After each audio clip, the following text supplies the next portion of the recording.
রিকশার চাকা ঘুরতেই শুরু হলো আজকের গল্প। পথে থাকবে ঢাকার সৌন্দর্য আর শেষে অপেক্ষা করছে শেফটেবলের দারুণ অভিজ্ঞতা। তো চলুন দেখে আসি। শহরের ব্যস্ত রাস্তায় চলতে চলতে প্রতিটি মুহূর্ত যেন একটি নতুন গল্প বলছিল। কিছু দূরে এগুতেই চোখে পড়ল দৃষ্টিনন্দন আল মুস্তাফা মসজিদ। এর সুন্দর স্থাপত্য আর শান্ত পরিবেশ মুহূর্তেই নজর কেড়ে নেয়, তাই কয়েকটি দৃশ্য ক্যামেরাবন্দি না করলেই পারলাম না। চারপাশে ব্যস্ত শহরের পরিচিত ছন্দ, রিকশা, মোটরসাইকেল, প্রাইভেট কার আর নানা ধরনের যানবাহনে অবিরাম চলাচল। ঢাকার এই কোলাহলের মাঝেই রয়েছে এক অনন্য সৌন্দর্য। ঢুকেই আমাদের চোখে পড়ল বিশাল কোকাকোলার ক্যান, তারপর শেফ টেবিলের সেই সুন্দর করে লেখা শেফ টেবিল, আর ধাপে ধাপে সুন্দর সিঁড়িগুলো, এবং দেখতে পেলাম চারপাশে এর রেস্টুরেন্টগুলো, যেখানে পরিবেশগুলো ছিল অনেক বেশি সুন্দর আর প্রাণবন্ত। তারপর আমরা উঠে গেলাম শেফ টেবিলের সিঁড়ি দিয়ে উপরে। আমরা আস্তে আস্তে সিঁড়ি বেয়ে শেফ টেবিলের উপরে যেখানে রেস্টুরেন্টগুলো আছে সেখানে উঠছি। সেখানে ওঠার পর আমরা দেখলাম যে বিশাল আকৃতির ফ্যান, খোলা বসার ব্যবস্থা আর নরম আলো, সব মিলিয়ে পরিবেশটা ছিল অসাধারণ। আশেপাশে সবাই নিজের মতন করে সময় উপভোগ করছে, আর পুরো জায়গা জুড়ে ছিল, রেস্টুরেন্ট জুড়ে ছিল প্রাণবন্ত এক পরিবেশ।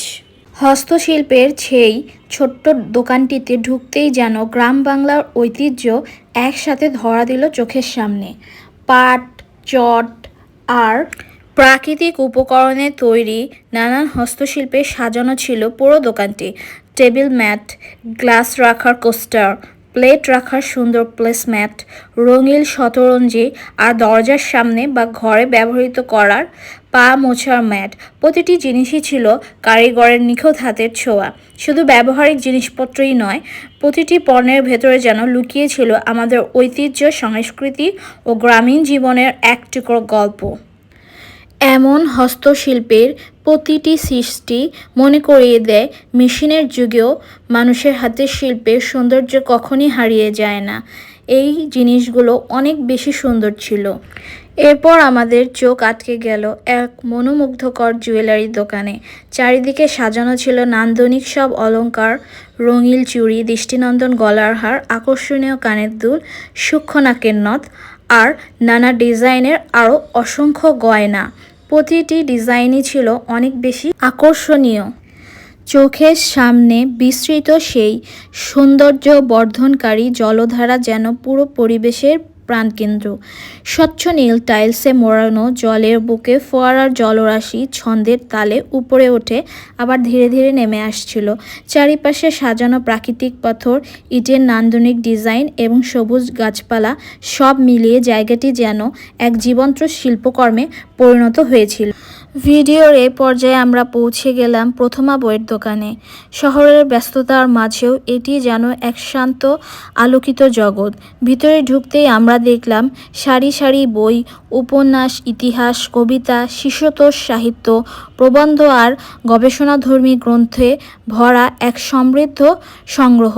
প্রতিটি তাক যেন নতুন এক গল্পের দরজা খুলে দিচ্ছিল, আর সেই বইগুলোর ভেতরে দিয়ে জ্ঞান, কল্পনা আর অভিজ্ঞতা এক অনন্য ভ্রমণ শুরু হয়েছে। কিছু মুহূর্ত শুধু ক্যামেরায় ধারণ করার জন্য নয়, হৃদয়ে গেঁথে রাখার জন্যও হয়। উৎসব ক্যাফেতে মানুষজন এক কাপ কফির সঙ্গে উপভোগ করছিল সুন্দর কিছু মুহূর্ত। ভিডিও যদি ভালো লেগে থাকে তাহলে আমার মাসুকা খন্দকার ইউটিউব চ্যানেলের সাথে থাকুন। বড়দের আনন্দের কথাও এখানে ভোলা হয়নি। এখানে রাখা ছিল 3টি বিশাল টিকট্যাকটো খেলার বোর্ড, যেখানে ছোট এই খেলাটিও ফিরে আনছিল শৈশবের সরল আনন্দ। কেউ বন্ধুর সঙ্গে, কেউ পরিবারের সঙ্গে এই খেলাটি আনন্দের সাথে খেলছিল। রঙিন পোস্টারে লেখা প্লেয়ার যেন দূর থেকেই জানিয়ে দিচ্ছিল এখানেই শুরু হতে যাচ্ছে ছোটদের আনন্দের এক নতুন জগৎ। নরম চোখে আরামদায়ক রঙে সাজানো প্রতিটি কোণ তৈরি করছিল উষ্ণ ও প্রাণবন্ত এক পরিবেশ। প্রবেশ করতেই চোখে পড়ল অনেক মানুষজনের ভিড়, অনেক বাচ্চাদের, সেখানে গার্জিয়ানরাও ছিল। তারপরে আমরা দেখলাম রঙিন একটি কাঠের সিঁড়ি, যেটা কিনা ছিল অনেক বেশি কালারফুল। তারপরে আমরা দেখলাম কিছু বড় বড় পেন্সিল আকৃতির জার, এবং সেখানে ভরা ছিল অনেকগুলো ক্যান্ডি, কিন্তু সেই ক্যান্ডিগুলো অনলি ফর ডিসপ্লে ছিল, এগুলো কোনোটাই খাওয়ার জন্য ছিল না। কিন্তু তারপরে আমরা দেখলাম যে টেবিলে রাখা আছে অনেকগুলো ছোট বড় ক্যান্ডি। সব মিলিয়ে পরিবেশটা ছিল দারুণ চমৎকার ও অনেক উপভোগ্য। তারপরে আমরা একটি রঙিন কাঠের সিঁড়ি দিয়ে এই প্লেয়ারের উপরে ওঠার চেষ্টা করলাম।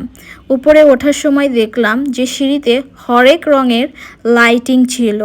তারপরে আমরা যখন উপরে উঠলাম তখন দেখলাম সেখানে আরও বেশি লাইটিং, লাউড মিউজিকের ভিতর বাচ্চারা খেলাধুলা করছিল।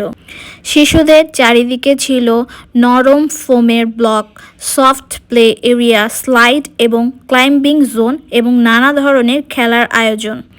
ইস্পাহানের চায়ের দোকানটি যেন ছিল চা প্রেমীদের জন্য এক বিশেষ আকর্ষণ।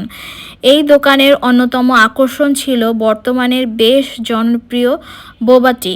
নরম চিবানো যায় এমন বোবা পাল, এর সঙ্গে দুধ চা বা ফলের স্বাদের অন্যান্য মিশ্রণ নতুন প্রজন্মের কাছে এনে দিয়েছে এক ভিন্ন ধরনের অভিজ্ঞতা।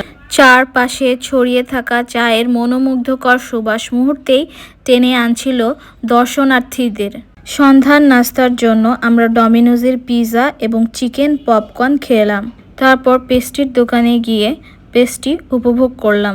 ভিডিও ভালো লাগলে লাইক, কমেন্ট, শেয়ার এবং সাবস্ক্রাইব করে পাশেই থাকুন।